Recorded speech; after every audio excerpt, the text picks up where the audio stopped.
Welcome to today's deep dive. We are incredibly excited to have you here with us because, well, we're about to tackle something that might just fundamentally alter the way you look at your daily commute. Yeah, your commute, your current job title, the entire trajectory of your career, really. Exactly. Today, we are pulling apart a fascinating piece of source material. We have a chapter from author Robert Kiyosaki, specifically a text titled Work to Learn, Don't Work for Money. Right. And the mission for our deep dive today is bold, but pretty simple. We are going to challenge everything you've been taught about career progression. Which is a lot to unpack. It is. We're going to explore a rather uncomfortable truth about why being incredibly undeniably talented often simply isn't enough to achieve financial success. And most importantly, we are going to uncover the specific, sometimes surprising skills that bridge the vast gap between being a struggling, underpaid specialist and becoming a master of your own financial destiny. It really is a paradigm-shifting piece of text. The material fundamentally questions the traditional narratives around education and career paths that, most of us Yeah. internalize since childhood. Oh, absolutely. Since kindergarten, basically. Right. And the author frames this entire discussion around a contrasting look at two very distinct philosophies, embodied by two father figures in his life. The two dads. Exactly. On one side, we have his educated dad, a man who heavily values traditional job security, climbing the corporate ladder, and intense professional specialization. And on the other side. On the other side, we have his rich dad, Yeah. who views the world entirely differently. He values relentless, broad-based learning, business acumen, and really the courage to shun traditional security in favor of actual financial education. It's a clash of worldviews that forces you to evaluate which script you are currently following in your own life. It really does. Okay, let's unpack this. Because to really get to the heart of this conflict between the educated dad and the rich dad, the author starts us off with a story that perfectly sets the stage. A great story. It is, but I don't want to just give the punchline away. So the scene is set in Singapore. Humid, busy Singapore. Right. Kiyosaki is there to speak on the secrets of the rich. He's actually sharing a platform with the legendary motivational speaker Zig Ziglar. Which, that tells you the level he's operating at here. Exactly. So while he's at this luxurious hotel, he sits down for an interview with a young female reporter for a local newspaper. Now, he notes right away that this reporter is genuinely talented. He's read her articles. Yeah, she has this tough, clear, captivating style of writing. Right. She holds a master's degree in English literature. But during the interview, she quietly confesses to him, she says, "Someday I would like to be a best-selling author like you." But she's stuck. Totally stuck. She's writing for the paper just to pay the bills, and her novels, despite everyone telling her they are excellent, are going absolutely nowhere. Which is a remarkably common scenario. You have someone with immense technical proficiency who cannot figure out why the world isn't beating a path to their door. Yeah, if I build it, they will come. Except they don't. Right. So the author, genuinely trying to be helpful, offers her a piece of advice. He suggests she take a sales training course run by a friend of his in Singapore. He tells her it would greatly enhance her career. And I can already guess how that went over. If you tell an artist they need to go to a corporate sales seminar, they usually don't take it well. That's putting it mildly. Her reaction is immediate and visceral. She literally stiffens. She is deeply offended by the very idea. Offended. Oh, yeah. She asks him, point blank, "Are you saying I should go to school to learn to sell?" And when he nods, she becomes incredibly defensive. I can picture it. She starts packing her briefcase to leave, stating proudly that she is a professional, she has a master's degree, and she went to school specifically so she would not have to be a salesperson. Wow. She bluntly states, "I hate salespeople. All they want is money." Okay, I have to play devil's advocate here for a second. I completely understand her frustration. You do? Yeah, she spent years, probably took on debt, to master the craft of English literature. She thinks the world is supposed to be a meritocracy where the best writer automatically gets the biggest reward. It feels almost insulting to be told, hey, your prose doesn't matter, go learn how to peddle products. It does feel insulting if you view your craft as sacred and sales as inherently dirty. But what's fascinating here is the massive psychological barrier the author exposes in her reaction. The barrier against selling. Exactly. She has an intense, almost ideological aversion to the concept of sales. And this aversion is actively blinding her to the exact specific skills she needs to achieve her ultimate dream. Because she has a phenomenal product. Her excellent writing. Right, but she completely lacks the ability to market it. And Kiyosaki stops her before she storms out. He points down at the legal pad where she had been taking notes. He points to the exact words she had written down to describe him. What did she write? She had written best-selling author. He looks at her and says, "It says best-selling author, not best writing author." Oh man, that's a gut punch. Best selling versus best writing. It really is. He even admits to her right then and there, "I am a terrible writer. You are a great writer. I went to sales school. You have a master's degree." So he's not even defending his own prose. Not at all. He's trying to show her that if she combined her foundational skill of writing with the multiplier skill of sales, she would create the ultimate synergy. But her professional pride won't allow it. She can't let go of the ego. Nope. She tells him people like him have no business writing, calls the whole situation unfair, and storms out into the humid Singapore morning. It's tragic because you can see she's trapped in her own paradigm. And I want to take a second and connect this directly to you, the listener. Think about your own career right now. Are you focusing all of your energy, all of your late nights and weekend courses on being the best writing equivalent in your specific field? That's the real question. Are you polishing your technical skills to absolute perfection while completely, perhaps stubbornly, ignoring the best-selling aspect of what you do? I'll give you a personal example. Let's hear it.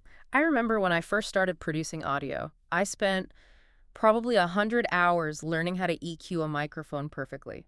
I learned everything about compression ratios and noise gate. The highly technical stuff. Right. But I spent 0 hours learning how to actually market a show or pitch it to networks. I was furious that nobody's listening to my technically perfect audio. I was exactly like that reporter. That's a perfect parallel. You were relying on the inherent quality of the work to do the heavy lifting of distribution, which it almost never does. Never. The author drives this point home with another observation of the text. He talks about pulling his car into a garage because it wasn't running well. Okay. A young mechanic comes out and fixes it in just a few minutes simply by listening to the engine. The mechanic just knew what was wrong. That's raw talent. Exactly. Raw, brilliant, natural talent. And yet, the author notes that he is constantly shocked at how little truly talented people actually earn in the real world. Why are brilliant, highly educated people often earning less than $20,000 a year? Which brings up a quote from the text that I haven't been able to stop thinking about. Kiyosaki mentions a conversation with a business consultant who specializes in the medical trade. Right, the medical consultant. Yeah, this consultant revealed how many doctors, dentists, and chiropractors actually struggle financially. And that blew my mind because the societal assumption is that once you get the medical degree, you're set for life. The money just prints itself. That's the educated dad's promise, right? Exactly. But the consultant gives Kiyosaki this phrase. He says, they are one skill away from great wealth. One skill away. It's a haunting realization. It means that brilliant mechanic or that struggling dentist or that frustrated English lit reporter, they don't need to go back and get another master's degree in their field. No more schooling in the specialty. Right. The mechanic doesn't need to get 10% better at identifying engine knocks. They need to learn and master one more completely different skill. Usually it's a commercial skill. Like sales or marketing. Exactly. But the friction here is immense. The reporter felt it was beneath her dignity to learn sales. But by fiercely protecting her professional dignity, she was guaranteeing her own ongoing financial struggle. So if sales was the missing skill for the reporter, what is the missing skill for the rest of us? The text moves into this concept of financial intelligence, and it doesn't define it as just being good at math or picking stocks. Right. He defines financial intelligence not as a single trait, but as a synergy of 4 specific technical skills. What are they? Accounting, investing, marketing, and law. Okay, accounting, investing, marketing, law. He argues that when you combine those 4 areas of knowledge, Mm-hmm. making money with money becomes significantly easier. But for most people, the only skill they know when it comes to money is simply how to work harder at their specialized job. Put in more hours. Yeah, exactly. And this brings us right back to the contrasting worldviews of the two dads. The educated dad fundamentally believes in specialization. The dogma is that to get promoted, you need to specialize. It's what the whole system is built on. The academic system loves this. Schools reward people who study more and more about less and less. Which leads to the ultimate prize in the educated dad's world. the PhD. You become the absolute foremost expert on the molecular structure of a single grain of sand, but you have no idea how the tide works or who owns the beach. Precisely. The rich dad, however, believed the exact opposite. His core philosophy was, you want to know a little about a lot. A little about a lot. Yes. And he actively engineered situations to force this onto the author and his friend Mike. He made them work as busboys in his restaurants, then as construction workers on his sites, then in his accounting department. Wait. Why would a wealthy business owner make his kid bus tables and pour concrete if he didn't want him to be in the restaurant or construction business? Because he didn't want them to master the task. He wanted them to understand the system. He Oh. wanted them to learn via osmosis. He forced them to sit in on high-level meetings with his bankers, his lawyers, his accountants, and his brokers. He was building their synergy. Not their specialization. Exactly. If we connect this to the bigger picture, the educated dad's philosophy of specialization is everywhere today. Medical doctors immediately seek a specialty, like orthopedics or pediatrics. Accountants, architects, lawyers, pilots, they all drive toward narrower niches. But isn't that what society needs? I mean, we need the neurosurgeon to only focus on brains. We don't want the neurosurgeon also trying to do the hospital's accounting. Society absolutely needs specialists to function. The text isn't arguing against the existence of specialists, it's arguing against the idea that specialization is the path to personal financial freedom. Okay, I see the distinction. Think about how large, highly successful corporations groom their future CEOs. They don't take a bright young business school graduate and lock them into the HR department for 40 years. No, they rotate them. Right, they actively rotate them. They put them in marketing for 2 years, then operations, then finance. They move them around so they can understand how the entire system interrelates. They are building a generalist who understands the whole board, rather than a specialist who only understands one piece. And Kiyosaki actually used this exact synergy of skills marketing, PR, and a deep understanding of human psychology to launch his own career. He tells this amazing story about his first book. He originally titled it, "If You Want to Be Rich and Happy, Don't Go to School." A very provocative title. Extremely. But a publisher looked at it and strongly suggested he change the title to something much more respectable, something like The Economics of Education. And if he had the mindset of the Singapore reporter, he would have changed it. He would have wanted to be taken seriously by the literary establishment. Exactly. But his response to the publisher is brilliant. He told them that with a boring title like The Economics of Education, he would sell exactly 2 copies, one to his family and one to his best friend, and they would probably ask for a discount. That's hilarious and totally true. So he intentionally kept the obnoxious, controversial title. He knew it would get tons of free publicity.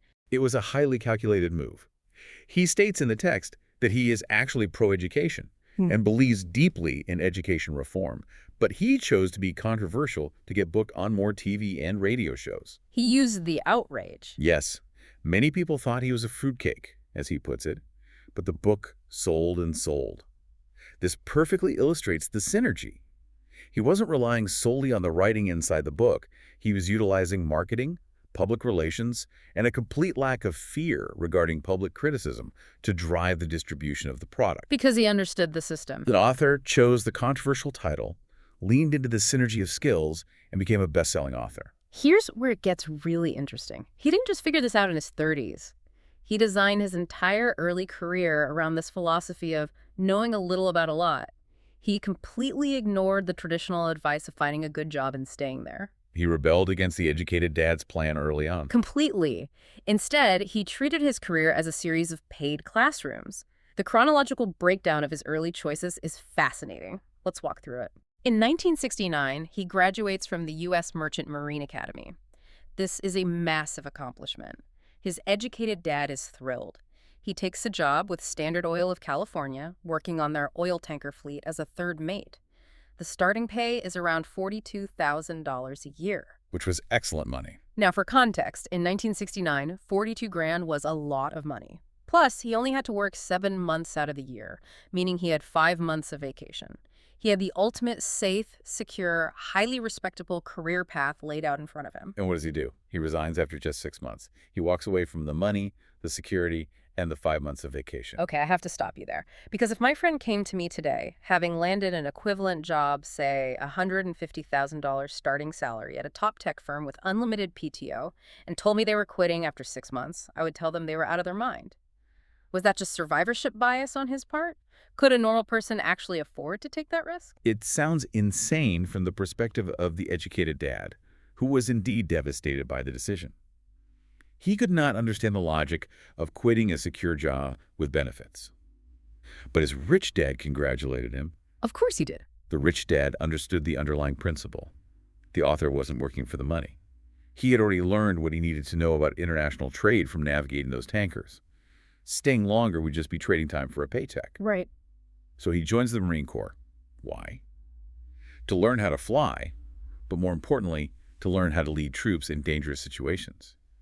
The rich dad had explained to him that the hardest part of running a company is managing people. Managing people under pressure. His logic was stark. Leadership is what you need to learn next. If you're not a good leader, you'll get shot in the back, just like they do in business. Wow. So he uses the military not out of a lifelong desire to be a career soldier, but as the ultimate leadership academy. Yes. Okay, so fast forward to 1973. He returns from Vietnam. He loves flying. He's a decorated officer. The logical, specialized next step is to go fly for a commercial airline. Huge money, great benefits, highly specialized. But he resigns his commission and doesn't go near the airlines. Instead, he takes a job with Xerox Corporation. And he explicitly states he did not join Xerox for the pay or the benefits. He joined them because he was a shy person, terrified of selling and rejection. Terrified of it. And Xerox happened to have one of the best, most rigorous sales training programs in America. Again, his educated dad, the intellectual, is ashamed. To him, door-to-door salespeople are practically con artists. It's beneath their class. Exactly. But his rich dad is proud. Kiyosaki stays at Xerox for 4 years, fighting through the sheer terror of knocking on doors, being told no, having doors slammed in his face, until he finally masters the skill and consistently ranks in the top 5 in sales. And let me guess, the moment he achieves that mastery, the moment he's comfortable in making great commissions, he resigns again. Exactly. Yeah. Because he had extracted the skill. The job was never a destination. It was a deliberate stepping stone. He acquired international trade knowledge at Standard Oil, leadership skills under pressure in the Marine Corps, and the crucial ability to sell and overcome the fear of rejection at Xerox. He's literally collecting skills. Then, in 1977, before he turned 30, he formed his first company, manufacturing nylon and Velcro wallets and shipping them from Korea to New York. He followed his rich dad's advice that it's best to go broke before 30 because you still have the time and energy to recover. That reframes the entire concept of a resume. The educated dad saw quitting a safe job as a massive failure of responsibility. The rich dad saw staying in a safe job, once you had stopped learning, as a failure of ambition. That's a great way to put it. Which brings us to a really vital question for you listening right now. If you looked at your current job, not as a source of a paycheck to cover your mortgage, not as your permanent identity at dinner parties, but simply as a classroom, what are you actually learning right now? And what are you failing to learn? Exactly. Are you learning how to manage complex systems? Are you learning how to persuade people? Or are you just learning how to fill out the TPS reports 5% faster? Because if you aren't deliberately extracting new skills, you might be falling into a very subtle, very dangerous trap. The author brings up the old cliche acronym for the word JOB. He says JOB stands for just over broke. It's a harsh assessment, but he pairs it with an incredibly cynical management theory that goes like this. Workers work hard enough to not be fired, and owners pay just enough so that workers won't quit. Ouch. That is bleak. It is bleak. But when you look at how annual raises often barely cover inflation, it's hard to argue with the math. The net result is millions of people trapped in a cycle. They do exactly what the educated dad taught them, get a secure job, focus on short-term pay and benefits, and live within their means to pay the bills. And to illustrate this trap, he references a scene from the movie Jerry Maguire. Oh, I love this example. And it's not the show me the money scene, it's the scene right after Tom Cruise's character gets fired. He's storming out of the office, he's packing his goldfish, and he looks at this massive room of his colleagues and asks, "Who wants to come with me?" The room is dead silent. Finally, one woman speaks up and says, "I'd like to, but I'm due for a promotion in 3 months." That line is devastating because it perfectly encapsulates the hamster wheel metaphor. People are spinning furiously, they're exhausting themselves, paying the mortgage, paying the car loan, trying to secure that 3% annual raise. They're running a marathon every single day, but come tomorrow morning, they wake up in the exact same metal cage. The same exact cage. And the author notes his own educated dad lived this reality. He looked forward to his pay raise every single year. He was usually disappointed by the amount, so he'd go back to school to get more qualifications, hoping for a bigger raise, only to be disappointed again. It is a lifelong process of bill-paying masquerading as a career. And if that hamster wheel sounds exhausting in your 30s or 40s, the text dives into the truly grim future that awaits those who stay on it until the end. Kiyosaki references a book called The Retirement Myth by Craig S. Carpel. And there's a story in this book that is just chilling. Yeah, this part is tough to read. Carpel is visiting a major national pension consulting firm. He's talking to a managing director who designs these lush, incredibly lucrative retirement plans for top-tier executives. Carpel asks her, okay, that's great for the CEO, but what about the regular people, the middle managers, the line workers? What can they expect for their pension income? And her response? Her response, I mean, it's a dark, morbid joke, but it hits so hard. With a confident smile, she says, the silver bullet. Carpel asks her what that means. She shrugs and says, if baby boomers discover they don't have enough money to live on when they're older, they can always blow their brains out. It's terrifying because it highlights a massive systemic financial shift that most people on the hamster wheel simply aren't paying attention to. The text discusses the historical shift away from old, safe, defined benefit retirement plans to the new, much riskier defined contribution plans like the 401k. Let's actually pause there and do a quick translation for anyone not deep into finance. What is the actual mechanical difference between a pension and a 401k for the average worker? Why is one riskier? Great question. A traditional pension, a defined benefit plan, means the company takes all the risk.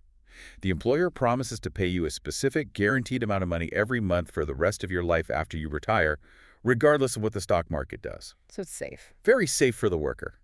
If the market crashes, the company still has to pay you. A 401k defined contribution plan flips that entirely. The company just gives you a little bit of cash to put into an account, and you have to invest it in the market. It's on you. Yes. If the stock market crashes the year before you retire, your nest egg vanishes, and it is entirely your problem.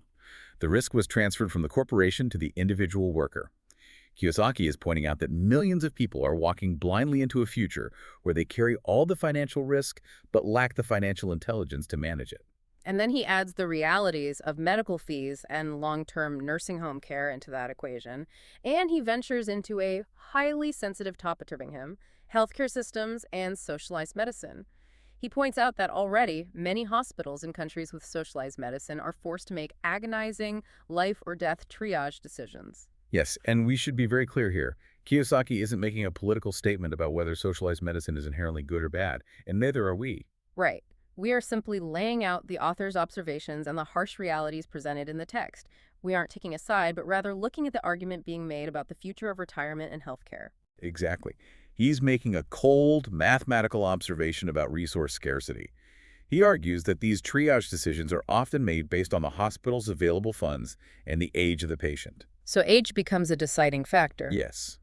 If an older patient needs incredibly expensive care, the system might prioritize a younger person who has more years ahead of them, pushing the older, poorer patient to the back of the line. His conclusion is brutal. Just as the wealthy can afford better private education, they will always be able to afford the private care to keep themselves alive, while those who rely entirely on the state will suffer the consequences of the triage. It's a controversial take, but his underlying point isn't about healthcare politics. It's about the sheer, terrifying vulnerability of relying on standard safety nets. He's trying to shake the reader awake, asking, where's your daily activity taking you? Are you looking into the future or just looking until your next paycheck, never questioning where the track is taking you? It's a wake-up call. It is. Which leads to a very specific, almost counterintuitive rule he proposes for people who absolutely insist on ignoring his advice about learning multiple skills. He says, look, if you refuse to learn sales, if you refuse to learn systems, and you insist on becoming highly, deeply specialized within your field, you must follow one strict rule. Make sure the industry you work in is unionized. Make sure you join a labor union. The highly specialized, then unionized rule. It's a fascinating pivot, and if we connect this to the bigger picture, the logic makes perfect sense when you understand the vulnerability of the specialist. Specialized skills rarely transfer between industries. They just don't translate. No. He uses the example of a commercial airline pilot. Let's say you have a displaced senior pilot. They have 100,000 hours of heavy airline transport time, and they are earning $150,000 a year.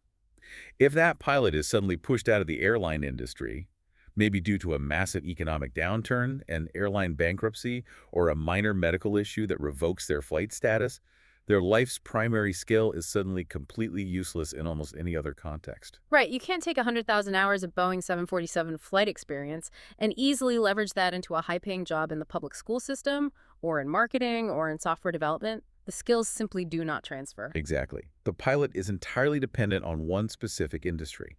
Paradoxically, the more competent and specialized you become, the more trapped and dependent you are. You're cornered by your own expertise. It is very similar to a highly paid professional athlete who suffers a career-ending knee injury.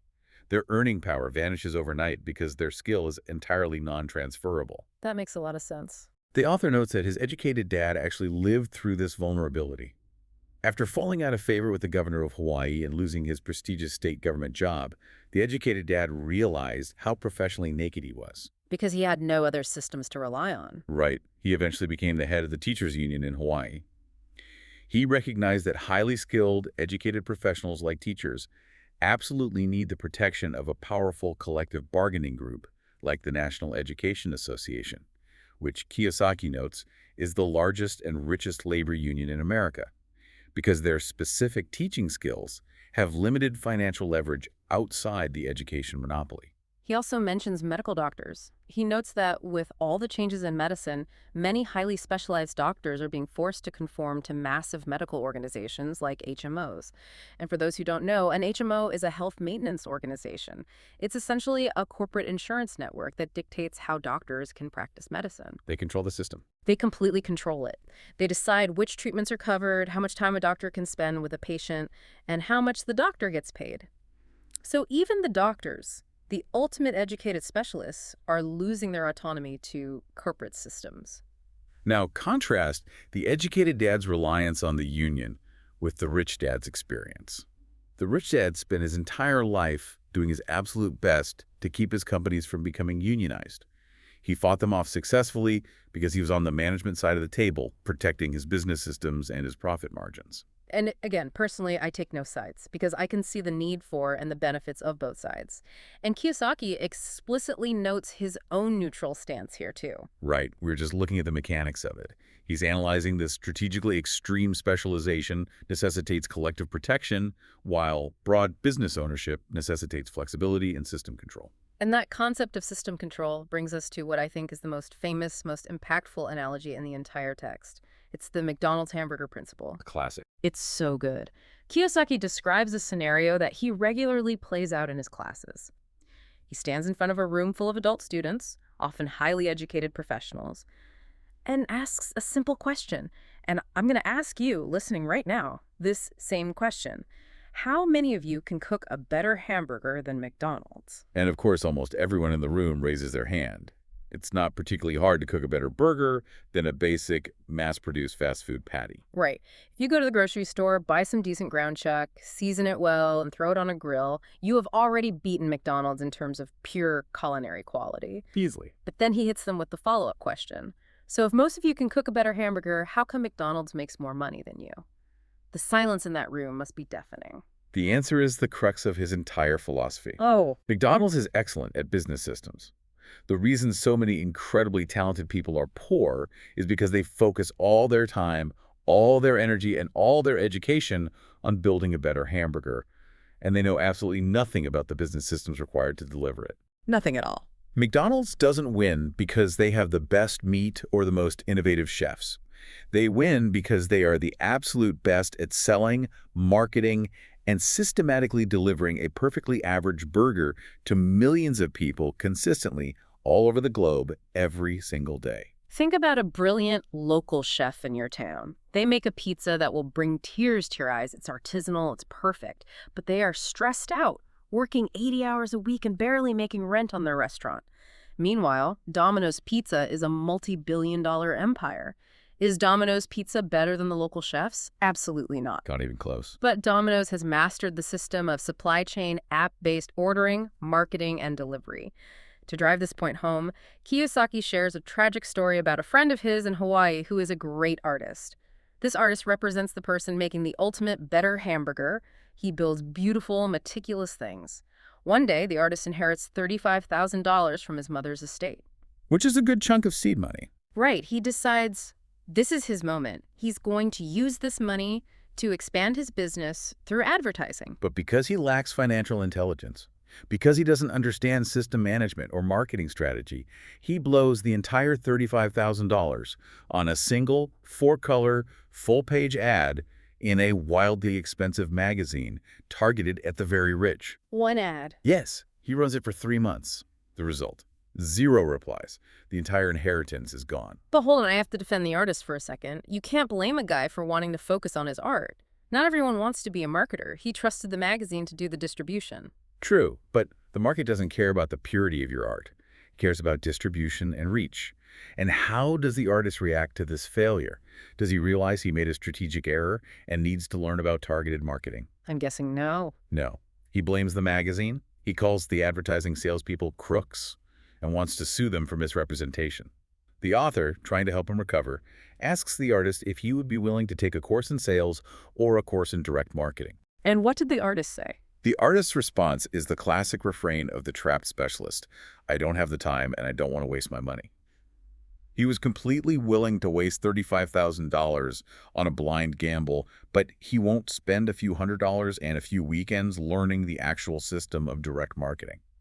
So what does this all mean? It perfectly illustrates the text's assertion that the world is filled with talented poor people. They struggle financially not because of what they know. They know how to paint beautifully or fix engines perfectly or write incredible novels, but because of what they do not know. Exactly. Kiyosaki breaks it down into the 3 main management skills needed for ultimate success. If you want to stop just building hamburgers and start building a McDonald's, you need to master 3 things. Number 1, the management of cash flow. Number 2, the management of systems.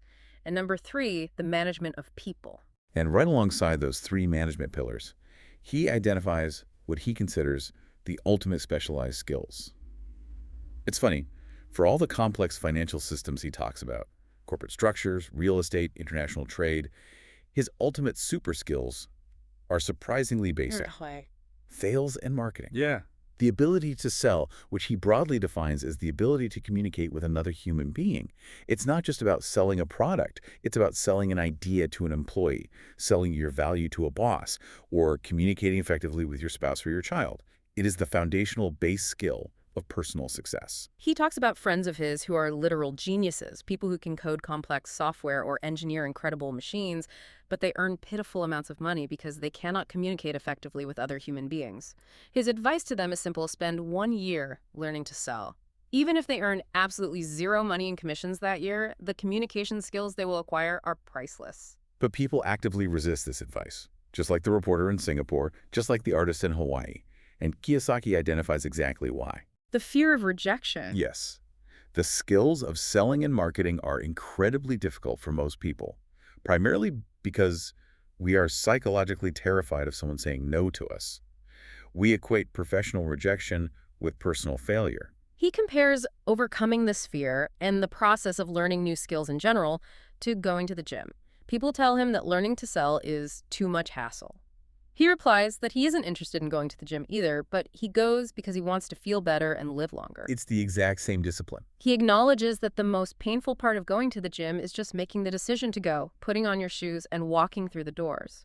The dread before you start is immense. But once you are there, once you are in motion and the endorphins hit, it's actually a pleasure. Learning a new, uncomfortable skill like sales is the exact same psychological process. The dread of making the first cold call is far worse than the actual conversation. He actually goes so far as to recommend that people join a network marketing company, an MLM. Really? Yeah. An MLM? Yes. Now, we should pause here because MLMs, multi-level marketing companies, carry a heavy stigma today. They often get associated with pyramid schemes or aggressive tactics alienating your friends and family. But Kiyosaki isn't suggesting you join them to get rich selling vitamins or leggings. Okay, good. He suggests joining them simply because some of those companies have brutal trial-by-fire training programs that specifically force you to get over your fear of failure and rejection. He values the education provided in those environments more than the potential money. It's a real-world laboratory for conquering the fear of hearing no. Now, as we move toward the final conceptual pillar of this text, Kiyosaki introduces something that feels a bit more philosophical, almost spiritual, compared to the hard-nosed business advice about cash flow and corporate structures. He introduces the financial law of giving. He states that to be truly rich, we need to be good teachers as well as good students, and we must be able to give as well as to receive. He draws a final, profound contrast between his two dads here. Both were generous men in their hearts, but there's a glaring difference in how they handled the mechanics of money.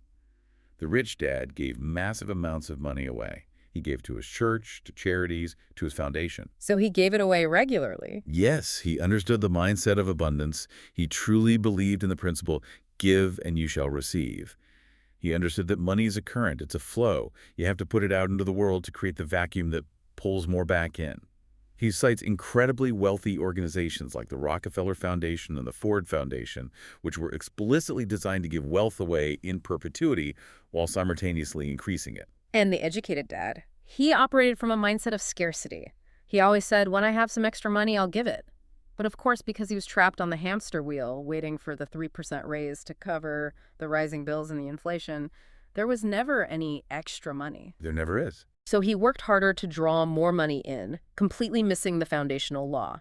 His belief system was receive and then you give. And because he was always waiting to receive enough before he felt safe enough to give, the flow never really started. It's such a powerful psychological distinction. The wealthy give to create wealth. The poor wait for wealth before they give. It really is. Yeah. And the author concludes the chapter with a deeply honest self-reflection. After laying out all these harsh realities about the hamster wheel and the trap of specialization, he admits that, ultimately, he became a blend of both dads. A blend of both. Yes. One part of him is a hardcore capitalist who absolutely loves the game of making money, the thrill of building systems, the rich dad's legacy. But the other part of him is a socially responsible teacher, reflecting his educated dad. He is deeply concerned with the ever-widening gap between the haves and the have-nots in society. Which is a very real concern. Interestingly, he doesn't blame capitalism for that gap. He personally holds the archaic educational system responsible, a system that teaches people to specialize, to fear making mistakes, and to work for a safe paycheck rather than for financial knowledge. What an incredible journey this text takes us on. We started in a hotel lobby with an offended reporter in Singapore who refused to learn how to sell her writing because of her professional pride. We watched a young man baffle his family by quitting a safe $42,000 a year job at Standard Oil just to go learn leadership under fire in the Marine Corps and face his ultimate fear of rejection by knocking on doors for Xerox. It's a wildly unconventional path. We stared down the terrifying reality of the job hamster wheel and the precarious, silver bullet future of modern retirement. We learned that if you must specialize, you better seek the protection of a union because the free market rewards those who build the business system over those who just quietly cook the better hamburger in the kitchen. And we finish with the profound realization that true wealth requires a mindset of abundance, conquering the fear of rejection and the willingness to give. The synthesis of all this is remarkably clear. Your current job, whatever it is right now, should be viewed primarily as an educational stepping stone. It is a classroom. It is not a permanent home, and it is certainly not your ultimate identity. Never make it your identity. The goal is not just to survive until you earn your paycheck this Friday. The goal is to systematically extract the skill stacks, leadership, sales, marketing, system management, that will eventually allow you to build your own engine of wealth. And so, we leave you with this final provocative thought. Think about your life right now. Look at your resume. Look at your daily routine. If you were forced, against your will, to step off your current hamster wheel tomorrow, what is the one completely unrelated skill you could start learning today that would make your current specialized expertise absolutely unstoppable? Is it public speaking? Is it basic accounting? Or is it finally learning how to overcome your pride and sell your own better hamburger? Take a very hard look at your fear of rejection, because according to this text, that fear might be the exact thing standing between you and great wealth. Thank you so much for joining us on this deep dive. It's been a phenomenal conversation, and we hope it sparks a completely new way of looking at your work, your education, and your future. Keep learning.